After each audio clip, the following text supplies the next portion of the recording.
Yeah, Anzakwethu, it is Durban Network. Eduze kwami uXolani Zuma, who's a part and the founder of March and March, who's also a lawyer and an advocate, right? Yeah, but ungangisukela, I'm not a founder, but I am actually part of March and March. Yeah. Yes, yes. Yeah. Mr. Zuma, namhlanje ecaleni bekade sikulona kuvela ukuthi umsolwa ubezenzisa ezenza umuntu ogulayo. Bekubaleka kangakanani ukuthi inkantolo izama ukwenza ama verification to find the truth about this? Yeah, I think into yokuqala ebalekile ukuyisho ukuthi if kwenzeka umuntu uthola ukuthi uthi uyagula noma kubonakala sengathi akekho right mhlawumbe uphazamisekile ngokwengqondo. Yes. Kunemthethwanyana khona regulator leyo nto okusho ukuthi kufanele umuntu eze enkantolo bese inkantolo ikwazi ukwenza i-inquiry imbuzo ihlenge ibheke bese iyabona ukuthi no lo muntu akekho isimene si-right ngoba umuntu uma ngabe egula ngokwengqondo akwazi to stand trial so kufanele imbuzo inkantolo bese imrefer ke lapho ke kulashwa khona kubhekwa abantu bese kufakwa ama-psychiatrists ama-psychologists bamcheck benze lonke uhlelo khona bese bayabhala umbiko enkantolo ukuthi lo muntu akaphilile ngoba if engaphilile ekhanda then awukwazi ukuthi uquliswe icala kodwa kuvelile la mangabe fika ngoba even last week masihlala nomndeni we did say emaphoyiseni one kuningi ababekwenzile kwaku wrong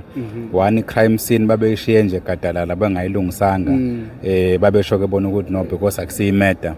attempted murder so there is no need ukuthi bayilungisise and we said to them but you can't do that whether attempted murder noma murder you still need to make sure ukuthi you take yonke evidence engaba khona kwi crime scene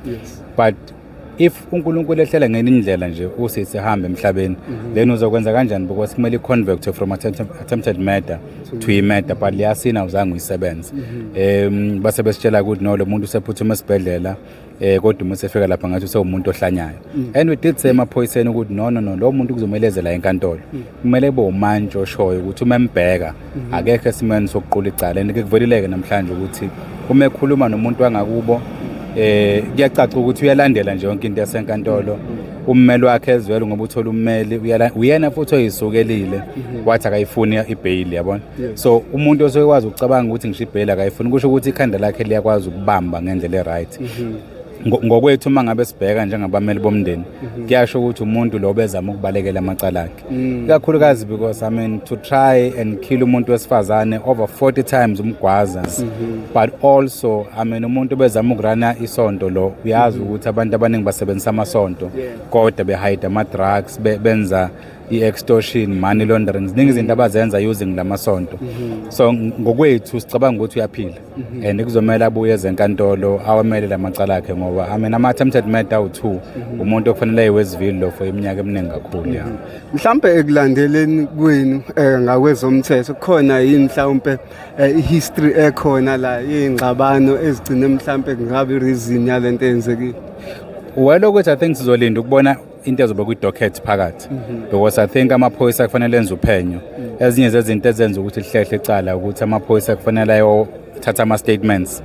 i-statement sammangali okuzoba usiso olimele i-statement sengane i-statement sephoyisa elafika lizobopha nabo bonke nje abantu including ama-reports odokotela and kulobo bufakazi bona buzositshela ukuthi yini enye ayibangwa kodwa siyazi based on into eshow ingane ukuthi wabuza ukuthi but ubhuti wakho why elokhe busy supporter iMarch and March kusho ukuthi kahle kahle nakangifuni njengabo bonke labantu kwaqala lapho ke ingxabano ngalelo langa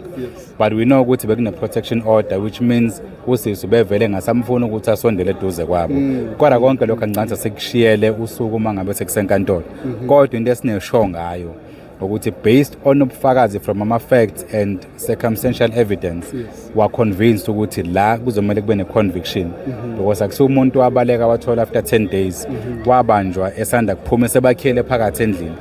bonke ubufakazi buyakhomba ukuthi uyena so we're not expecting anything ngaphansi ka-15 years okufanele ayithole ziminyaka ukuyejela umbuzo wokugcina mhlawumbe khona yini possibility ukuthi mengabe kuwukuthi icala selenziwe laphela abe umuntu omuvayo ayodonsa ngakwela kube Congo?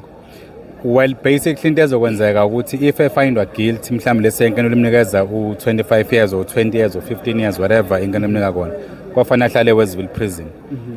or whatever ke iboshwa ziyahamba zilokhu ivakasha ke kwamanye ama-university lawa ama-prisons bahlale khona kodwa kufanele agwetshelwe la eSouth Africa uma seqedile ukugwetshwa wasiqeda isigwebo sakhe kwafanele bese bamdeporta-ke because vele kahle kahle kuyacaca ukuthi ubukhona bakhe la vele abokho emthethweni so kulesi sigwebo kufanele siseve la so isigwebo akahamba uyosenza ngale uzosiqeda la isigwebo then bese yahamba and ilokho vele nathi sikufunayo.